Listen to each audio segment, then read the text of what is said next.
bagaimana cara kita agar perbedaan ini bukan menjadi alasan untuk kita berpecah. Wah, aku senang banget nih dengar yang kamu bilang. Kalau beberapa ini dari aku, bahwasanya kalau Bhinneka Tunggal Ika itu juga menyatu banget dengan Pancasila kita yang tiga. Di mana persatuan Indonesia itu mengajak untuk menomorsatukan atau mengutamakan kepentingan bersama di atas kepentingan pribadi. Wah, itu setuju banget dan itu sering dilupakan.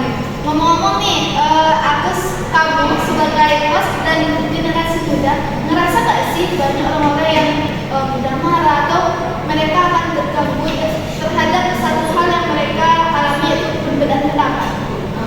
Ya sih, betul banget, apalagi kita lihat di media sosial saat ini, di komen-komen itu kan banyak mengenai perbedaan pendapat mengenai satu peristiwa.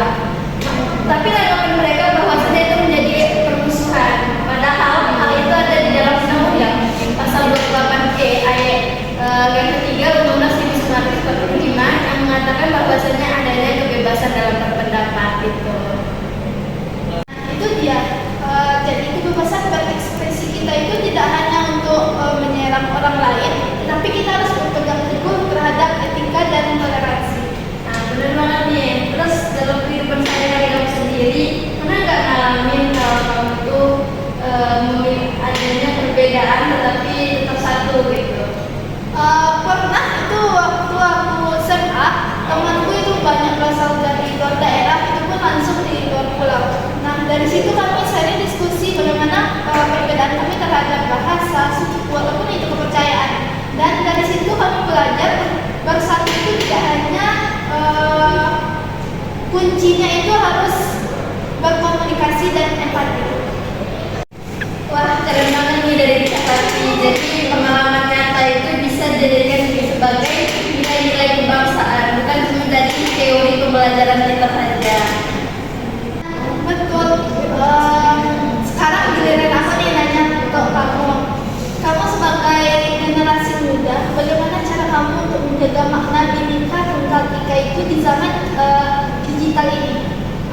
Kalau dari menurut aku nih, yang paling penting itu adalah kita harus bijak dalam menggunakan media sosial dan bersikap dan serta berpikir kritis, di mana kita harus bisa dapat memilih dan memilah informasi. Jangan gampang memilih informasi yang hoax dan terprovokasi. Serta kita dapat menghormati perbedaan pendapat, karena kalau setiap orang paham itu, dunia maya bisa dijadikan sebagai sarana tempat kita belajar, bukan tempat itu sebagai bahan pertengkaran. Wah, aku setuju banget ke itu. Karena kadang kita lupa bahwa di balik layar itu ada manusia yang sama-sama ingin dihargai. Keren banget nih, tapi kalau versi modernnya yaitu berbeda itu keren, bersatu itu hebat. Karena keberagaman tanpa persatuan itu akan mustahil terjadi. Setuju banget. Intinya, Bhinneka Tunggal Ika itu tidak hanya sebagai slogan di Garuda, tapi bagaimana cara kita untuk hidup dan bersikap.